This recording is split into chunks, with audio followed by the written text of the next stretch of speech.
বিশ্ব নবীর অপমানে যদি না কাঁদে তোমার মন, মুসলিম নয় মুনাফিক তুমি নবীজির দুশমন। নবীর প্রেমে জীবন দিবে কে আছো নওজোয়ান, তাকবীর তুলে সিংহ শাবক হও তুমি আগুয়ান। আমার নবী করিম সাল্লাল্লাহু আলাইহি ওয়াসাল্লামের সামনে যারা বিয়াদবি করবে তাদেরকে হুঁশিয়ার করে দিচ্ছি।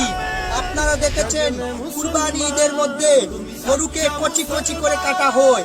খোদা কি কসম, তাদেরকে আমি যারা আমার নবী করিম সাল্লাল্লাহু আলাইহি ওয়াসাল্লামের সামনে বিয়াদবি করে তাদেরকে গরু কাটে যেরকম কচি কচি করে সেই রকম কচি কচি করে কেটে জাহান্নামে পাঠিয়ে দিব।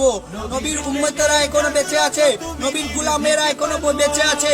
নবীর গোলামেরা মৃত্যুকে ভয় পায় না। নবী করিম সাল্লাল্লাহু আলাইহি ওয়াসাল্লামের সামনে গুস্তাখি করলে তাদেরকে কচি কচি করে কেটে জাহান্নামে পাঠিয়ে দেব ইনশাআল্লাহ। জাগলে মুসলমান, জাগলে মুসলমান, তুমি সচ্চা মুসলমান, ঈমান তোমার ধন। নবীর প্রেমে জাগ্রত তুমি নির্ভীক পালোয়ান। তুমি সচ্চা মুসলমান, ঈমান তোমার ধন। নবীর প্রেমে জাগ্রত তুমি নির্ভীক পালোয়ান।